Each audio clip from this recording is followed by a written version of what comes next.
It's become a hot commodity through the pandemic. Strong demand and prices surging. Not for vaccines, I'm talking about housing. Great for existing homeowners, but the flip side is that getting into the market is harder.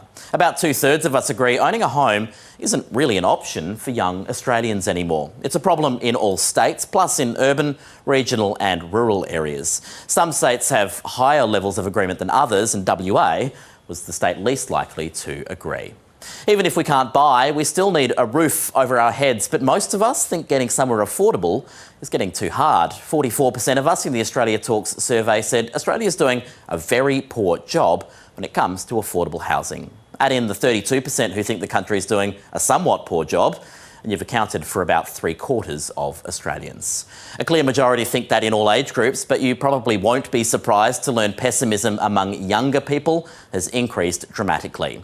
Back in 2019, 70% of 18 to 24-year-olds said there wasn't enough affordable housing. Now, 78% do. That's an 8 percentage point shift.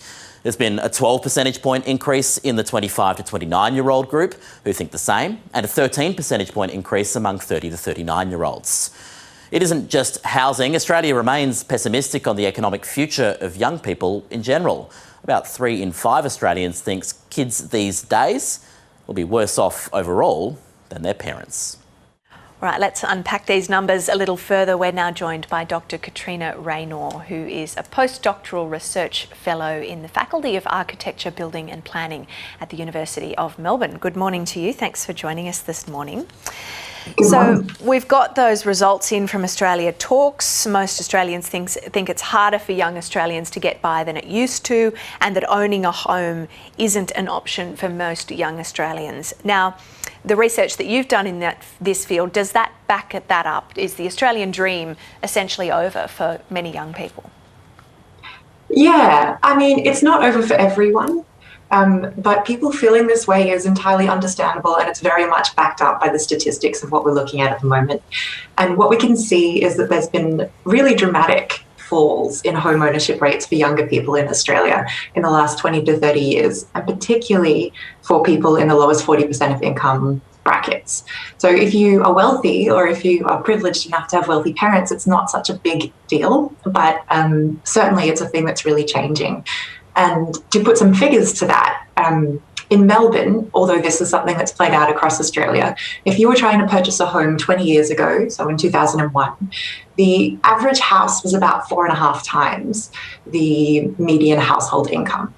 Fast forward 20 years to this year, and it's now 9 times the median household income. So what we're seeing is that incomes have kind of tracked along at a pretty regular tilt, and house prices have taken off. And so, again, to put figures against that, the median household income in Melbourne is about $80,000. So if you were trying to buy a home now in a 2001 context, you'd be out in a market where the median household was about $360,000. And telling you as a first home buyer trying to buy a home, I can tell you that there's not a lot of homes for $360,000 in Melbourne at the moment. So it's absolutely a changing context. Yeah. And that's a problem if you're trying to save for a deposit, but it also means that if you purchase, you're buying in with a much bigger mortgage and taking on a much bigger amount of risk. So yes, I think that's true. What are some of the factors that have created these very high prices? How did we get here? Yeah, I mean, recently the discussion has been about very low interest rates and the access to really cheap money. So I think that COVID has been a precipitator of this really large takeoff of house prices. But this is part of a long-term trend in Melbourne of house prices increasing much faster than wages. And that's partially due to easier access to mortgages in the late 90s or throughout the 90s. It's partially to do with these tax incentives that really position housing as an asset rather than a roof over your head. And I mean, to a smaller degree, it's about a lack of supply. But I would say that mostly it's about the incentive structure of our Australian housing market, which makes it much better to be a homeowner than a renter from a pension or from a social welfare perspective. Yeah, so how different is the playing field for someone who already has a home or potentially is an investor and has multiple homes compared to someone who's just starting out and doesn't have anything and they're wanting to buy their first home? How different is the playing field? I mean, it's absolutely different. I mean, one of the reasons why we're seeing really rapid house price increases is that if you already own a home, then the value of your home has increased substantially, which means that you can access more funding. You can leverage more funding and you can get into the housing market. Whereas if you don't own a home, you haven't benefited from this house price increase and your assets and your wealth have really flatlined or have decreased because you're paying rent. So it's an entirely different context. And what we're seeing is that people's real incomes are kind of falling because a larger proportion of their income is being spent on housing costs. So, yeah, it's not the same context between those two different groups of people. And tell us more about the tax incentives that you were speaking out about before, and also what possibly the government could be doing to help this situation, in your opinion and in your research. Yeah, so I think there are two things that the government can do if they really genuinely cared about affordable housing, housing affordability. And number one, always, is if you want more affordable housing, build more affordable housing, which is not to say build more housing and hope that it will be affordable, because we can see from all of the statistics that is absolutely not happening. So we need to build more social housing. We're at the pointy end of 40 years of underinvestment in social housing, where in the 60s, about 8% of our housing stock was social housing. It's now like 4.5%. So that's a huge lost asset in our society that we need to be readdressing right now.